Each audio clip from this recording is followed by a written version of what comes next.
I had a little bit of a choice to make what hat to wear coming here. If I was going to just try to be HCI, I decided to lean. It just seems more fun and interesting to be computational social science today. It maybe is worth talking a little bit about training. I came out of, I'm very proud of my training. I got to pick it. And so I was in a cognitive science program and sort of a information science program, and I came out of the Ostrom workshop, which is devoted to the study of the commons. And bringing those together is a lot of fun and sort of defines what's fun about being an academic and a researcher, which is, I feel like a social obligation to gamble with our career, to learn new, exciting, strange stuff. And so one thing representing me is the idea of the commons as a framework for collective behavior, collective intelligence. The idea of the internet as a laboratory for designing better social institutions for everybody all over the place. Personally, I have a background as an intentional community organizer, cooperative housing and so on. And this is where a lot of practitioner synergy comes in and the questions I'm interested in. And then the cognitive science dimension of all of this, so understanding individual reasoners. Eleanor Ostrom was a big influence on me. Governing the Commons was a big influence on me, and it raises fundamental questions about how we work together and get along together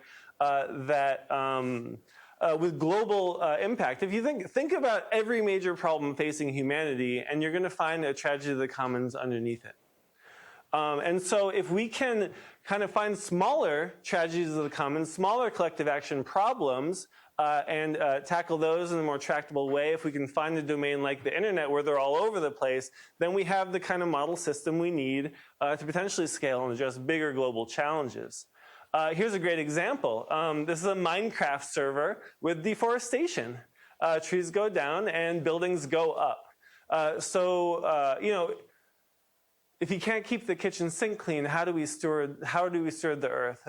Minecraft happens to give kids training in managing finite resources together for their own personal goals, not because they're being told that natural resource depletion is important, but because they experience it. And so what are they learning about governance in the process? And what folk theory of collective action are they picking up in the process as they solve these problems personally among themselves? This is what's exciting and powerful about online communities as laboratories for collective action. So that's a little bit the thesis for today. With online communities, computational social scientists can test general principles of institution design and performance. There's a reason that my audience of a lot of my work is HCI. It's because no one else thinks online behavior is real. No one else thinks that lessons from online behavior can transfer outside of it.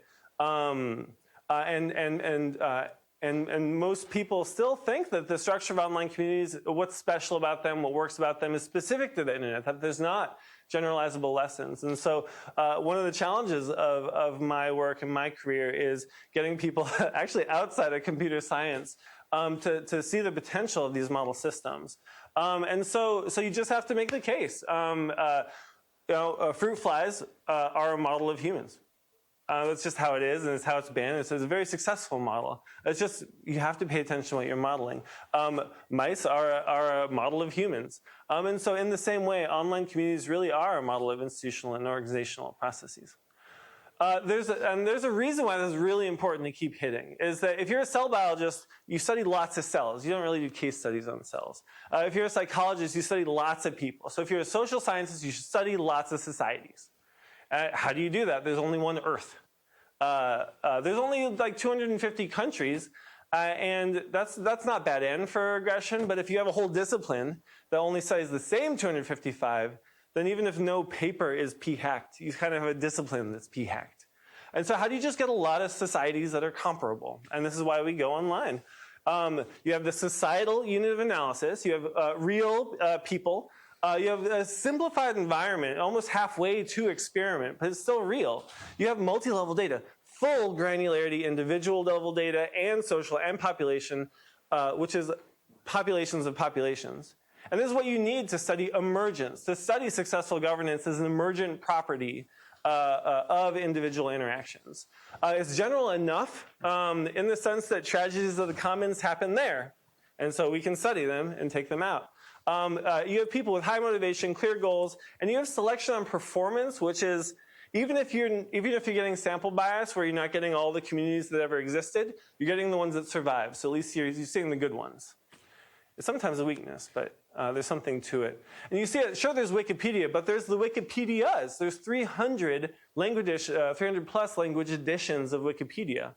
In one study, we're looking at the order in which they adopted policies, like here you have the vandalism policy, to understand if there's, for many different cultures accomplishing one goal, are there 300 paths, 300 development paths for a mature organizational process, or is there kind of one? Because your mission is that strong. We have work on Reddit where you have from the serious to the frivolous. I think the shower thoughts rules, r/shower thoughts rules, are really fun. One of them is shower thoughts are not thoughts about being in the shower. The Apache Software Foundation is one of many open source software foundations that provide a kind of stable institutional environment for lots of open source projects, each of which are self-governing. So you can get a standard to be able to compare in this very important domain that runs the internet. And then really close to my heart is I'm going to share some old Minecraft work. And who played, I don't know what era people here from, who played what, Minecraft? Oh, nods are great. I need hands, though. All right, my peripheral vision. That's something. That's something, yeah. World of Warcraft's pretty good. So I'm just like giving you examples where we have whole populations of social systems that we can scrape and learn about governance, where people are solving their problems themselves, and we get to watch. It's very fun. And so these are some of the kinds of questions we've gotten asked, including you'll see Amy on the bottom. In various kinds of domains. I'm going to focus on two. This folk theory of collective action, what style of governance do communities adopt for themselves? That'll be in Minecraft. And do we run how we say we run? Which is a question like every discipline has language for, but it's hard to ask. Every discipline has, what do you call it? Well, I'll get there. It's a good one. I'm excited. Okay, so Minecraft. Big infinite world, lots of people on it, one person in charge, kind of. And they do, like, I think, actually inspiring, exciting things together. But that takes structure and governance and constraints and cooperation, working together. So with a big old scrape of 300,000 servers, we got a lot of visits. We also extracted the governance structure, the governance choices. Wait, Jonathan, where's my slide for that? No, I lost my slide for that. There's a plugin system if you run a Minecraft server. So you run a Minecraft server, and it's a computer, so it has limited CPU, RAM, and bandwidth. These are physical resources. And if you log into my server and grow too many sheep or set too many fires, you'll eat up all the CPU and all the bandwidth, and everyone else is going to have a bad experience. That is the tragedy of the commons. These are, when you share a server, your CPU, RAM, bandwidth, your physical resources are a common pool resource, and other people can abuse those resources. And so you have to install a governance system in order to manage that. It turns out there's a whole plugin ecosystem in Minecraft for installing social hierarchy. The idea of private property, punishment, peer monitoring, top-down peer communication, top-down communication. When something bad happens, what do you want to do? Do you want to prevent it in the future by turning some actions off? Or do you want to remediate bad behavior? Do you want to install tools that make it easy to undo bad things when they happen? So that you don't prevent people from doing the same behavior for something exciting. These are all choices and strategies that you see kids making. And so what do? First, this is a little hard to parse, so what you can do is kind of squint, and the darker it is, the more is going on, okay? And now we're going to look at this. You get to decide your target goal for your community. Is it 4 people or 1,000 people? And so if you squint, you'll see most people want a community that's between 4 and 16 people, yeah? Now we're also going to define success as core group size, the number of people who came back at least once a week for a month. There's a lot of servers you can go to. So if there's one that you just kept going back to for a while, your community was that much more successful. And so here's core group size 0, which is a lot, a whole bunch of gray. Here's core group size 1, which is pretty much you, the administrator. We're going to call that not successful. We'll say you're successful if you broke the top 2 rows. And you'll see when you squint that it's a lot lighter up there. And specifically, success is that your core group size was proportional to your target size. So that upper diagonal, those are all the most successful communities. So overall, success is rare. This is 2/3 of communities are unsuccessful.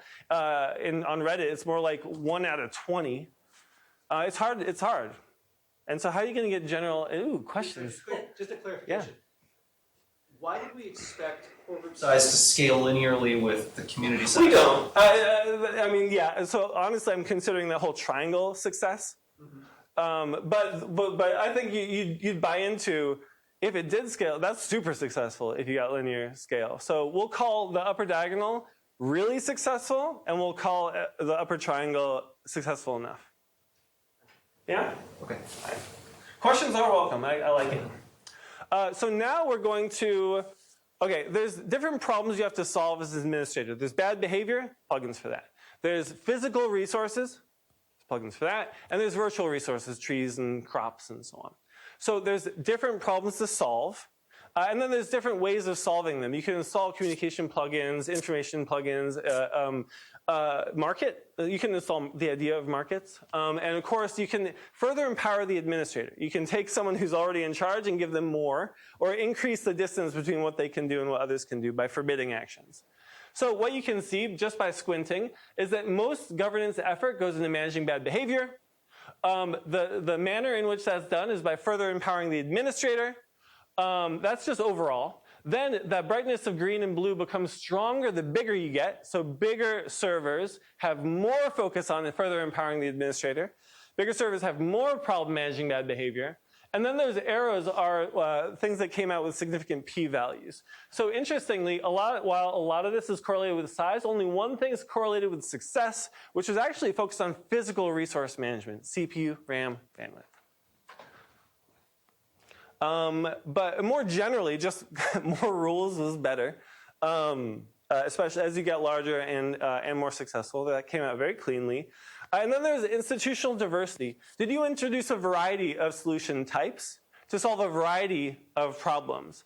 And we saw that the greater your diversity, the larger you were, but also there's evidence that you're also more successful. There's some ambiguity, very quibbly. But there was also a relationship to success, a significant relationship to success. What we're going to call institutional diversity, which is that don't be an ideologue, don't just solve with top-down, don't solve everything with democracy. Democracy is not made to solve everything. Don't solve everything in this way or that way. Use a variety of institutional types and problems and processes to tackle your community's resource management challenges. We have some offshoot papers from this. A nice thing that came out is that in the Minecraft study and a couple others, you see a lot more focus on when you write a written rule, you can say, you must not do this or else. You can say, you really shouldn't do this. Or you can say, here are the things that can be done. And just let people decide from there. So we're going to call that last one a strategy. We'll call the first one a rule. And overwhelmingly, you see a lot of focus on norms, which is you should behave this way. I'm not going to tell you what to do. This is how you should behave. That's really, this top row, all that blue is showing this. Across platforms, very general result. And similarly, when you're making rules, you can use them to kind of define abstractions. A shower thought is not a thought about being in the shower. We're going to call that a constitutive rule. It defines an abstraction that's relevant to the community that you then regulate behavior over. And overwhelmingly, those are a very small proportion of governance, while most of it is about telling people what to do, defining behavior on roles that are defined by constitutive rules. So we're getting some governance style. Another offshoot project, I was really proud of this student. The price equation is a result from mathematical biology. And it says that so traits occur, and sometimes traits become more popular than other traits. Is it because they're good, or is it because of random drift? or social, just like kind of incidental stuff. There's lots of bad reasons why things become popular. When something's popular, it's not always because it's good. And with this mathematical result in theoretical biology, we were able to map it to ghosts. Changed my slide. We were able to map it back to governance choices in this ecosystem of Minecraft, of self-hosted Minecraft servers, to show that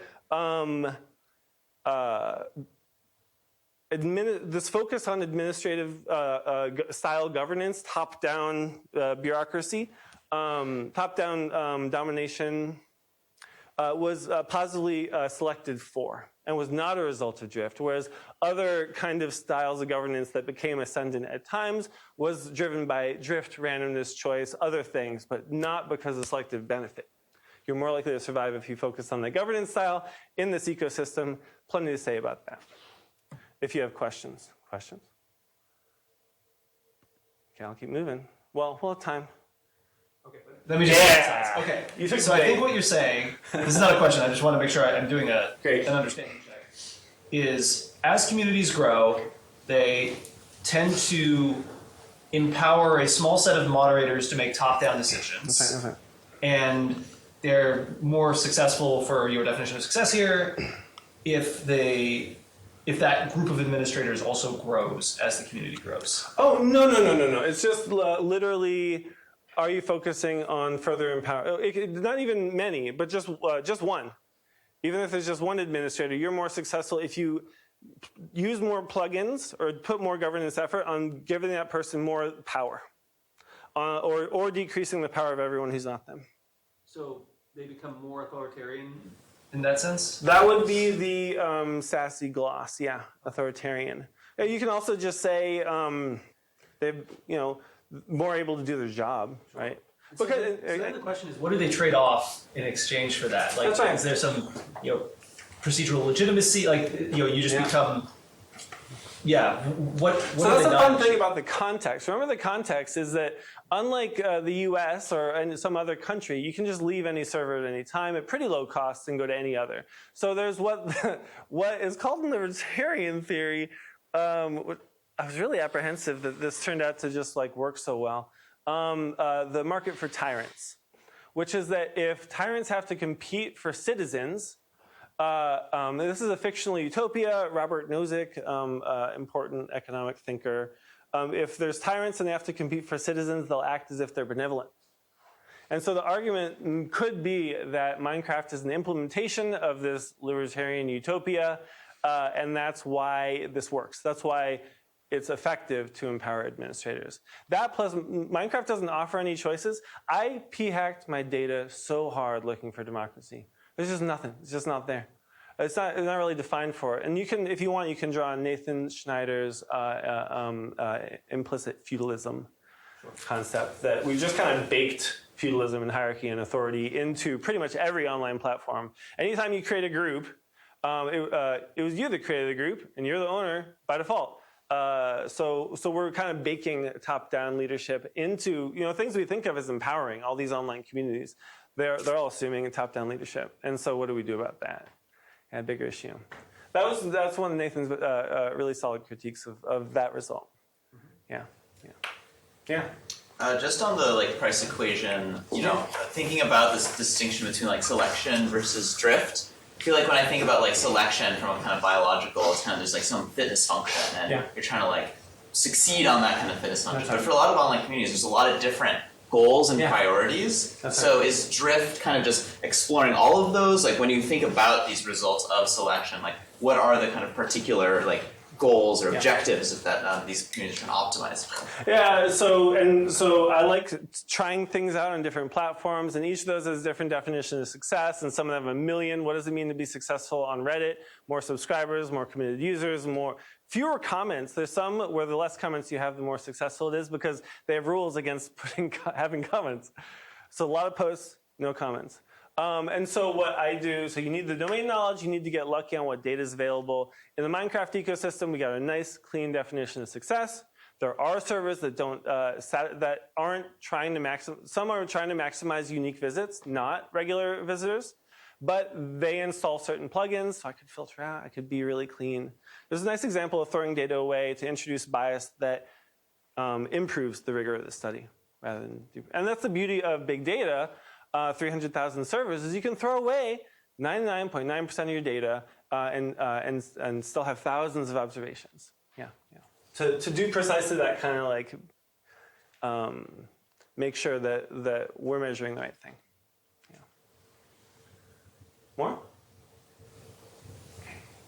We're going to change gears into open source, and I want to highlight the work of Mahashweta Chakraborty, who's at Chi right now. I hope she gets to meet some of your students. She'll be giving this talk there.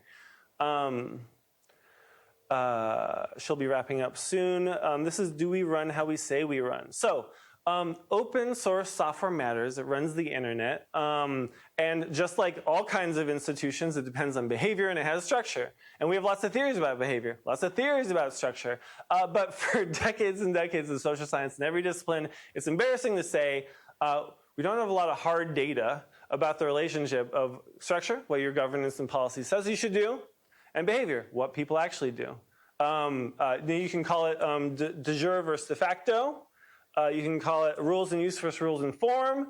You can call it formal versus informal. You can call it rules versus norms. It's been theorized a million times, but there's what people do, there's what you say they should do, and are they the same? Should they be the same? When they're different, what do you do? What does it mean? It's kind of surprising and embarrassing. It's embarrassing for me as a social scientist to come to computer scientists and say, we've been asking for decades and we actually don't know. Isn't that funny? Like, it's kind of basic. But it's a lot harder to do science on humans than other things. And so science just moves a lot slower. And so you're stuck with really old questions for a long time. Is that unfair? That's pretty fair. I think it's fair. Okay, good. Not everyone agrees. The Apache Software Foundation is one of many software foundations. It was started around the Apache web server, which you interact with many times a day. And it hosts lots of projects. And those projects, they get kind of legal administrative support so the coders can code, which they like to do. They don't want to be governors. But in exchange, they have to adopt the Apache way of running, which is a specific governance style. So you're a halfway successful open source project. You run how you run. You join this incubator program, and you get a mentor, you get guidelines, and you have to hit certain boxes. You hit those boxes, you run how you've adopted our way of being. You now earn access to our resources because you run how we think open source should be run. And so you either graduate or retire into the incubator. And that's important. We have a binary outcome for 300 projects. That all started very different, but are all trying to accomplish the same way of running. Same uniform definition of success. That's the key of why I took this project on, because like binary success outcome, you never get that over a population of hundreds of communities. Here it is.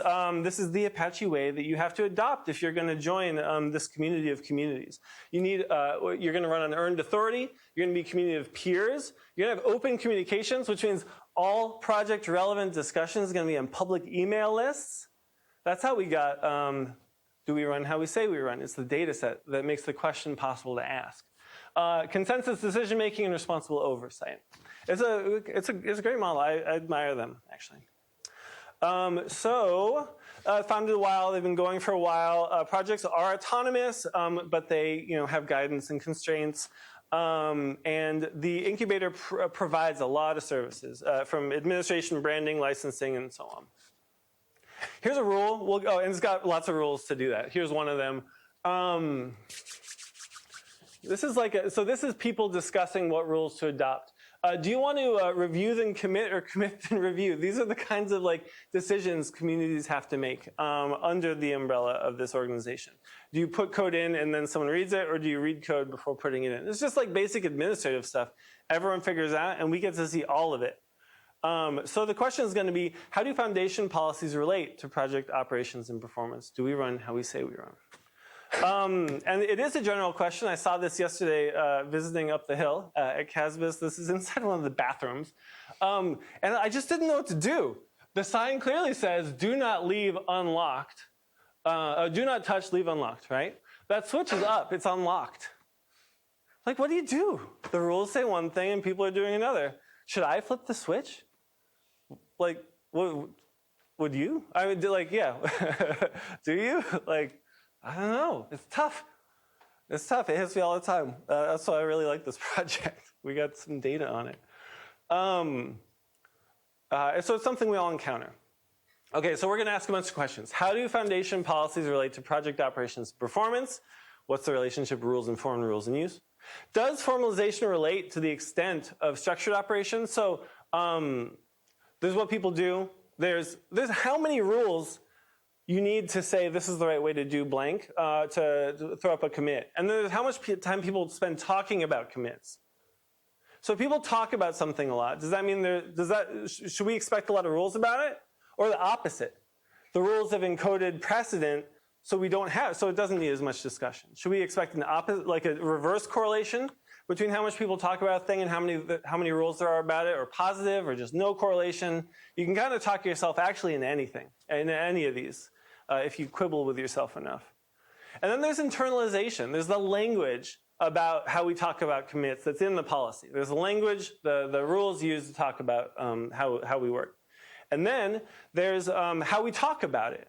And so we'll say that the semantic distance of like the words you use to talk about a subject and the words it's regulated on is your internalization of the policy. And again, we have the same question. When there's more rules, do you internalize them? Do communities internalize them more or less? Maybe because of the shackles of people telling me what to do. And a really important thing for all this context is this whole thing is run like on a volunteer basis, right? So it's entirely opt-in. And that, I don't know. So the rules aren't really, it's hard to say they're imposed on you because it was your predecessors who are also volunteers, who are also in the same shoes as you, who made them. And they have this kind of legitimacy as a result, which you can't always kind of count on when you're looking at rules and communities. And then last, do governed activities and policy internalization relate to outcomes? So that binary outcome, success, failure. It's not totally fair to call it failure if you don't graduate into the project. A lot of projects just realize they don't want to run that way. They'd rather just go back on their own. So does joining the thing, is that correlated with any of these things? How much you talk about certain governed subjects or how much you internalize certain governed subjects? All right. So the policies constitute about 250 sentences, 250, 300, around there. The developer emails for the 200 projects we focused on constitute about 2 million sentences. And only some of those are going to be about governed subjects. And so we have an approach to find that. And then once we find those, we have to figure out which sentence in the policy is most relevant to this particular sentence someone's talking about. We have to solve all that. But first you need the data. And then covariates, we've got a lot about the people who are committing code and participating in these projects and their role in the project, as well as the project level things like the total time spent in the incubator process and what boxes they've checked and so on, in terms of becoming official projects and all that. So yeah, here's some discussion. And this is just raw text. I think it's been lowercased. And then we need to turn this into something that we can compare to a written rule. One thing we're going to do, we're going to use SRL as a natural language processing technique. So one thing we have is a lot of the sentences are complicated and they do a lot of stuff. And so we're going to take a complex sentence like the one on top, original policy, or this one. And then we're going to represent it, break it into parts that are kind of semantic and kind of syntactic. That's what semantic role parsing does.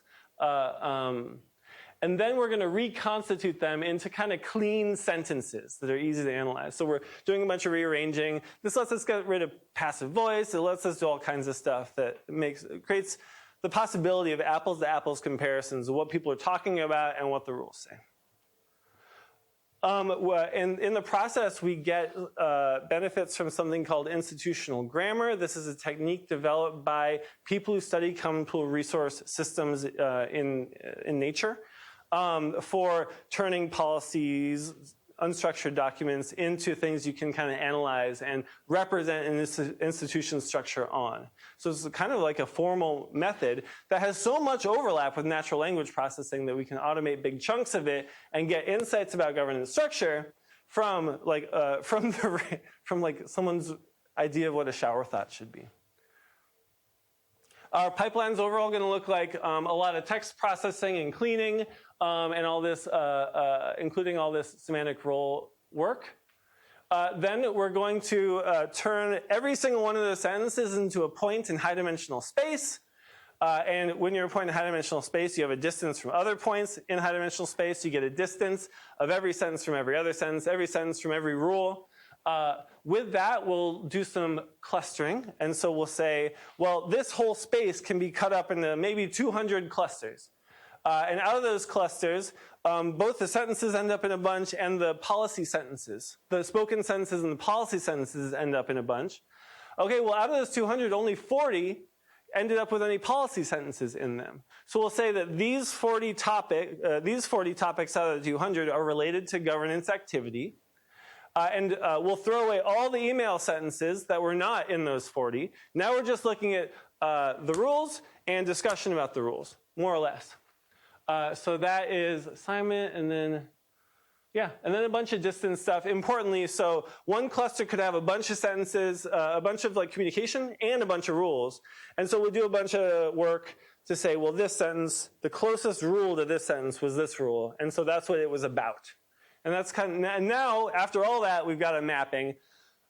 What people are talking about, what the legislation is, and little arrows relating all that to each other. So we can ask, we can know. There's a bunch of rules about murder, but we don't talk about it that much. Is that what we, and that's why we don't talk about it much, because it's kind of figured out, it's solved. We don't have to talk about it a lot. Is that what we should expect, a negative correlation of what people talk about and what's legislated? Or positive? We really care about, I don't know, you can come up with something. What do we get? Okay, first here, yeah. Are the sentences the rules? Is that what they are? Sorry, there's a lot of sentences. I should be more clear. There's sentences in emails, which is how we say we run. And then there's sentences in rules, which is how we run. Gotcha. Yeah. So the 250 sentences are the rules? That's right. There's 250, the rules can be broken up into 250 sentences about. Yeah. That's like all the, like there's only 250 possible rules. With quibbles, yeah. That's right, yeah. How do you think about like time? So rules, theoretically, if they're formal cross-time and topics that we talk a lot about come and go. That's right. So. Yeah, there's a whole dynamic version of this, and we do have, the rules are kept, I love coders, the rules are in version control, of course. So you get the time series, you get the institutional evolution. That's kind of the basis of a project with Amy is the same thing on GitHub, rules over time because they grow. Honestly,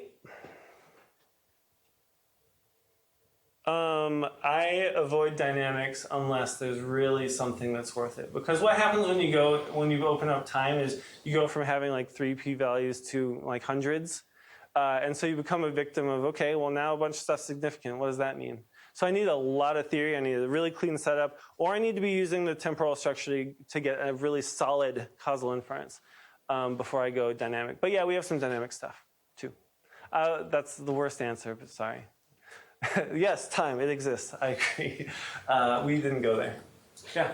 Also, so when you're doing the clustering of like the 200, you have both the text from the emails and the text of the rules. That's right. There's a lot more text of the emails and the rules. That kind of gets like in a sense, like kind of the rule text then becomes like drops in the ocean of all these emails. So how, like, I'm just curious, like of all the rule text, how do those fall into those like 40 buckets of explaining the variation in like emails? Exactly. We use that just to tell us which topics to throw away. So we threw away 160 topics because none of them captured any governance, and we determined that by where the rule sentences fall in. You see it?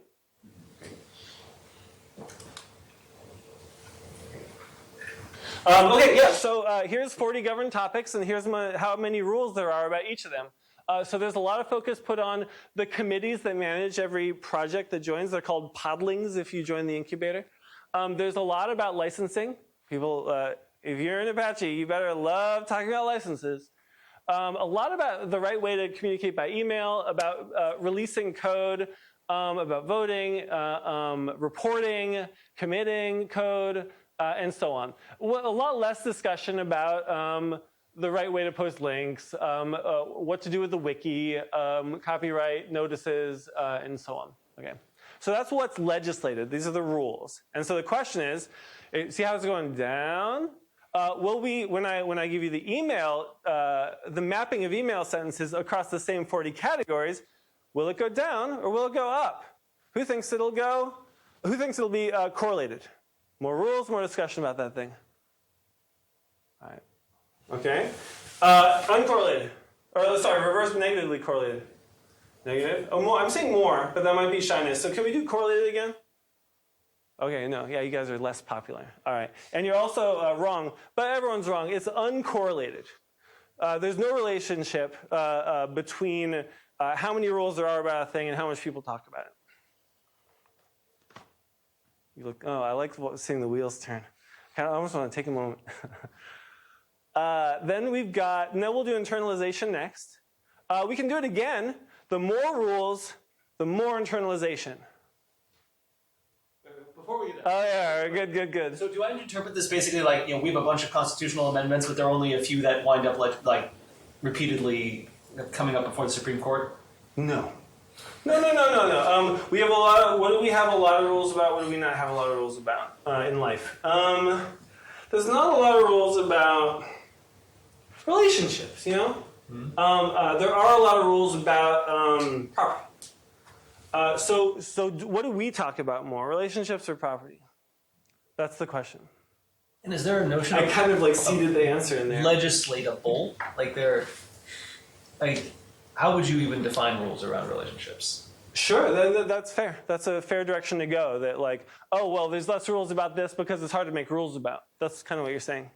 Or that it's easier to make, there's lots of rules about something that can be sliced up and defined clearly.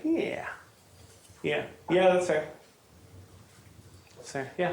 One more clarification. Do you have any sense of the social network such that some people really like to talk a lot?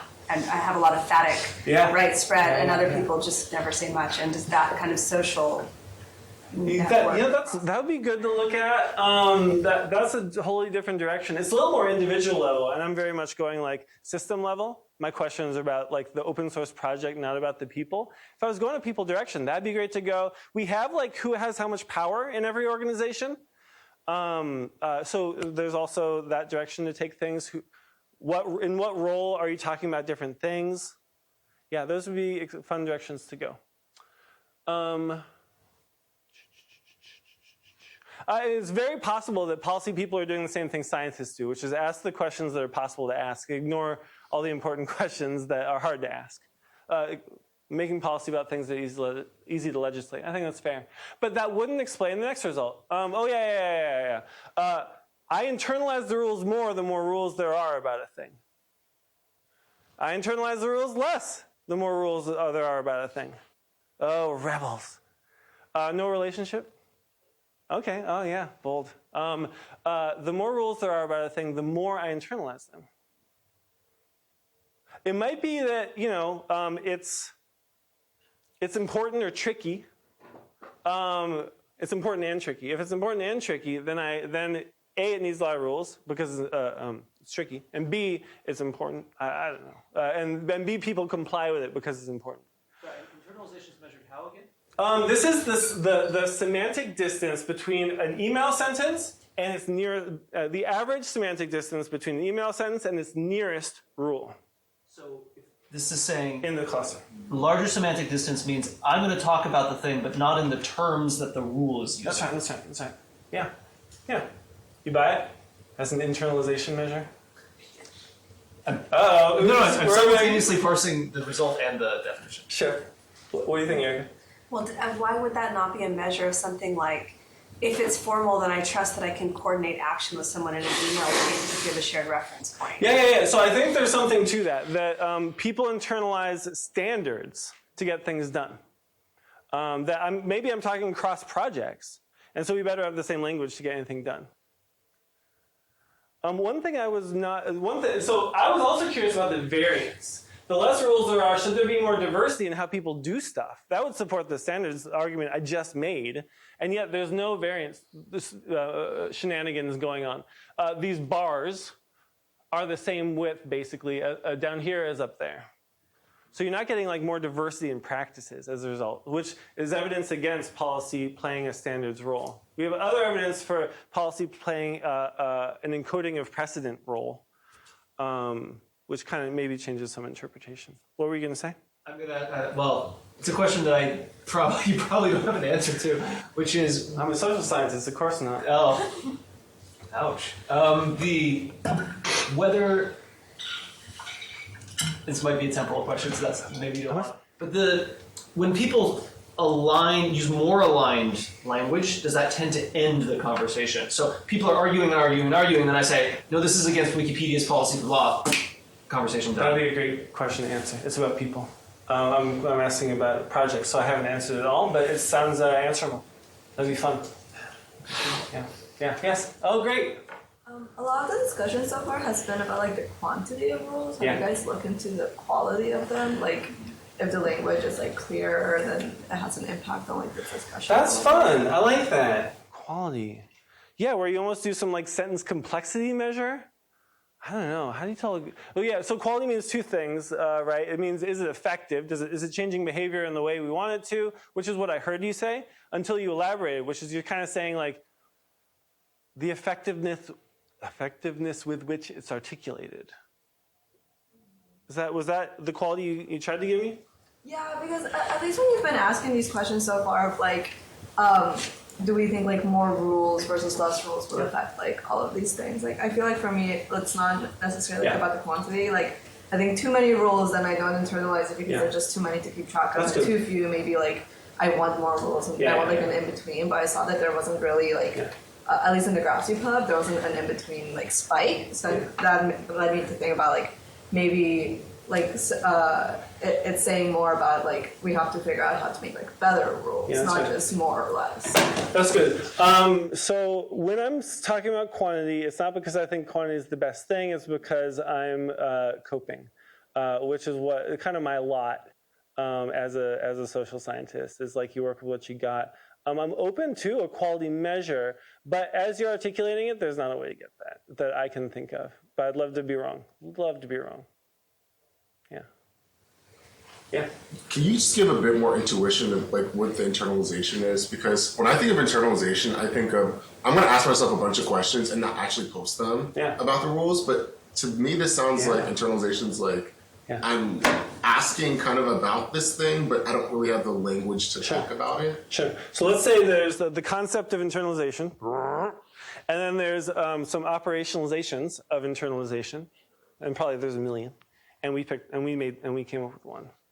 We actually came up with a measure and then called it internalization and tried to justify it. But we called it a bunch of other stuff and decided internalization is the least bad word. Yeah. But I like your internalization better, which is we don't talk about it because we don't have to because we've all internalized it. Yeah.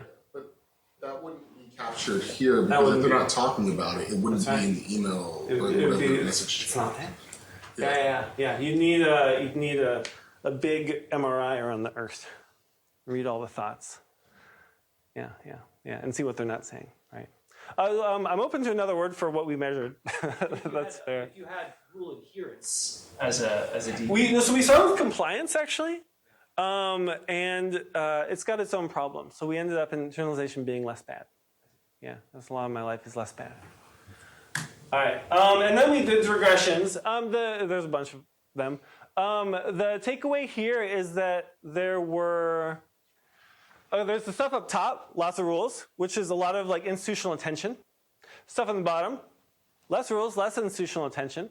So like internalization up there, amount of conversation up there in the important stuff. Just talking about the important stuff that's attracted a lot of policy attention. Does internalizing the important stuff that's attracted a lot of policy attention, does any of that correlate with outcomes? What the regressions here show is that no. If you're talking about, it's kind of all over the place. and a lot of stuff down here that has less rules. That the closest predictors to graduating into the incubator are doing a lot of internalization of and a lot of talking about things that got less policy attention. It's kind of like, what do we do with that? What do you do with that? All right. So communities do not run how they say they run. More policy making frames operations, but doesn't follow doesn't follow exactly in quantity. And successful projects tend to govern themselves along domains that have less formal structure. A fun question to leave you with is: should we run how we say we run? Is it that important? What if you're in a dynamic environment? Maybe it's better to run how you think you should run, even if and let the rules lag. So that's something. I want to give a quick little thing. We got AI is important if you are as I'm learning, if you're an advisor of students, then you're in AI now because it's what everyone wants to talk about. There's a lot more models over time. They need governance too, and this is this project with Sarah here. There's interesting approaches in the licenses where you're putting restrictions on, the model builder, are putting restrictions on what people can use your model on, which is an approach that's a strategy with up and down sides. So yeah, there's just a question of what are people putting in these licenses? What licenses are they using? They all call themselves open. OpenAI is called OpenAI. What does that mean? So we pulled down from 200,000 repositories all the licenses that they're using and opting into. And we also scraped, in the open source community, there's a lot of interest in compliance with open source principles. So every license, there's 2,000 licenses that have been put into a big database saying, are you open source or no, according to what definition? And that lets us see how much compliance with open source principles or practices there is. Just a kind of quick result, here are the licenses that people who release models on Hugging Face are using. Overwhelmingly, it's Apache. Although it's pretty impressive to see Rail, the responsible AI license, already in number 3, like pretty fast. Interestingly, and this is worth pointing out, Rail's not considered an open source license because it restricts. If you say that police can't use your AI to profile people, then you're not open source. And so there's a conversation, a rift going on between the responsible AI community and the open source community. Because they have different interests right now. Against that lens, one thing we're seeing, just see that how there's more red.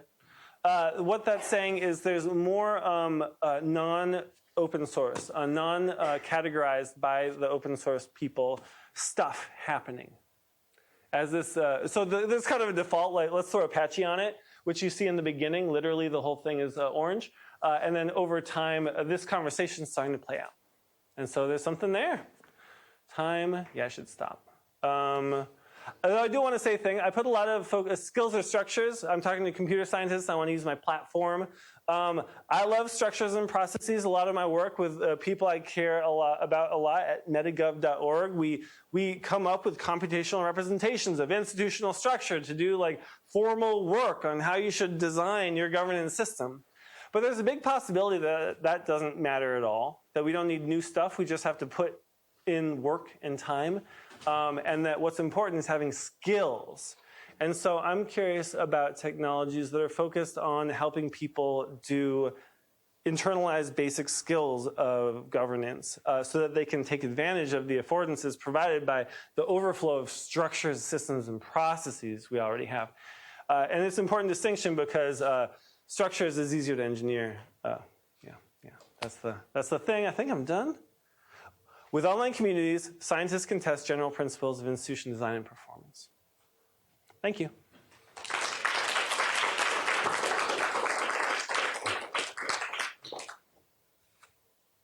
Time for some comments. Yeah. I don't know that I have a specific question, but I guess whenever I think about rules in online communities, I think about trolls because to me, rules are troll bait, and every time in online communities that discussion of rules starts, get this really difficult conversation with some people. And so you didn't really call that out specifically, and I'm just curious what your thoughts are. Yeah, so right, it's hidden in the fact, for example, that on Minecraft most rules regulate behavior rather than all the other things you could regulate. One strategy for trolls is to have high walls that you don't just let anyone in, and so you see that. So you see a lot less focus on worrying about civility. It's hard to find a Reddit community that doesn't have a civility rule if it's got rules. On the other hand, but in Apache, there's a lot less of that because you have to know how to code. You have to know how to do a commit. Or, I mean, not actually, but kind of, right? You have to put in the work. You have to earn your authority was one of their principles. And so, Ostrom frameworks for describing institutional design have rule types and a very important type. One of the first design principles of sustainable common pool resource management is well-defined user boundaries, well-defined resource boundaries. And so the best strategy, probably on the internet, possibly everywhere, for managing trolls is to have a way of keeping them out, kind of maybe from day one. I think Wikipedia has done an amazing job of this, of staying open and coming up with a way of managing that problem. Yeah, not solving it and never solving it. I think they've chosen that that's one of the problems they always want to be struggling with, as opposed to being one of the problems that they design away in the beginning by requiring accounts at minimum. Does that answer your question? Yeah, I guess I could go a lot deeper, but I'll let other people ask, and great. maybe I can follow up with you later. Yeah. So I was curious, just thinking about like the different affordances of the ways people are interacting, like maybe specifically comparing like Minecraft and the open source, because Minecraft you were talking about like there are all these different plugins they can use to enforce it, whereas a lot of the discourse within the open source communities is happening, we're saying like on an email thread, so it feels like they have very different like availabilities of restriction measures to apply, and so I was curious like how that was playing out, or how that might have restricted rules that could even exist in the open source communities, because there's less like enforcement mechanisms. Yeah. And then in Reddit, right, is its own little beastie. You're asking a really hard question. Well, so I'm not going to try to answer it. I'm going to try to say what I would need to answer. I spend a lot of time trying to find a nice, clean thing that I can scrape that doesn't just scrape a million people, but also scrapes a million people in 300 organizations.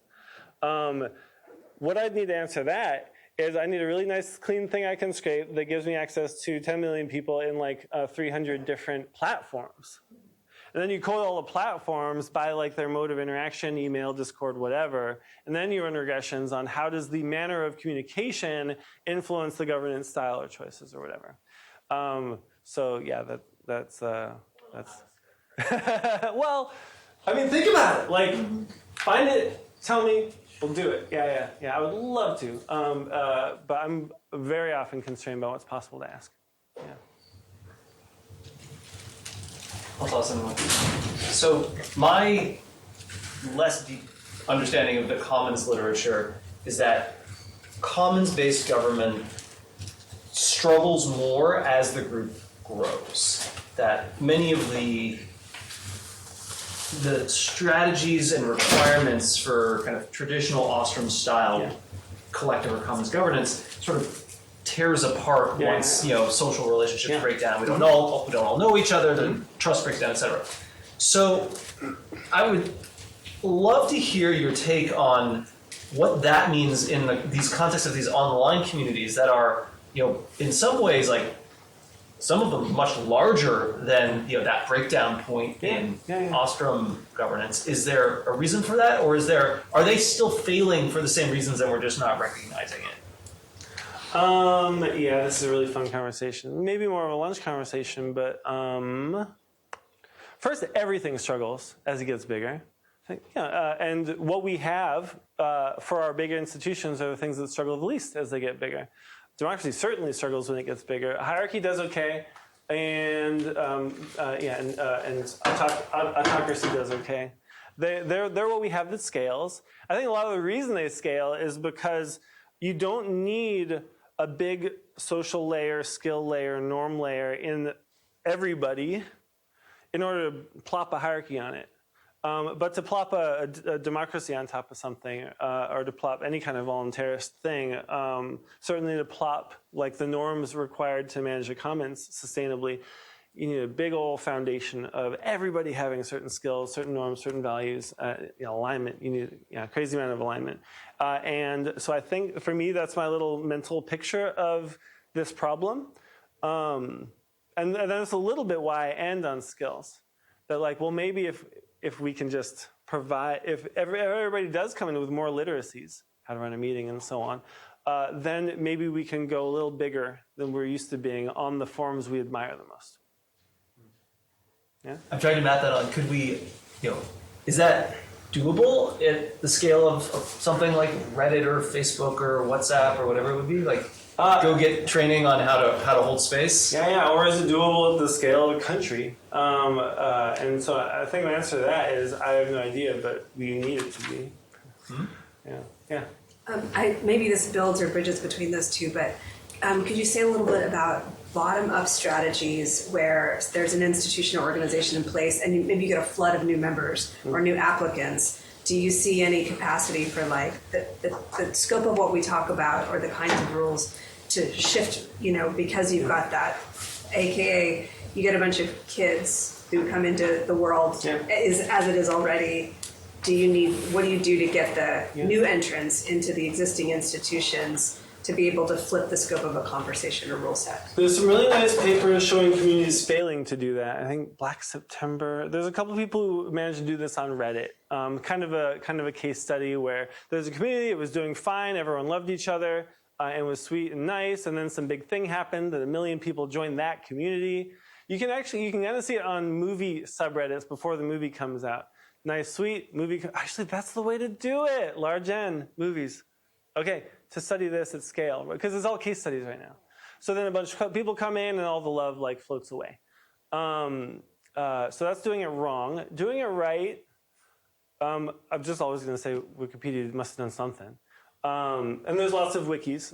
So there's Mako Hill's work, like studying that. They don't have as many of these floods. I'll throw out a little weird one, which is Minecraft is this wonderful thing that when you do major updates, you build, city, do great stuff. Then there's your people who did most of the building, and there's some newcomers who are sometimes asked to start their own city because because they're seen as free riders on this infrastructure that got built by the originals. When you install updates, sometimes you have to reset your world and start from scratch. It's Jubilees, basically. So a Jubilees institution, you simultaneously like it and don't. Great. Just resets the whole world, kind of puts everyone on equal footing, and kind of lets everyone build together in a way that probably supports like legitimacy and social support and trust and so on. I don't know. Yeah. All right. I think we're about at time. We're at time. So if you have further discussions, please swarm our speaker afterwards. Thank you.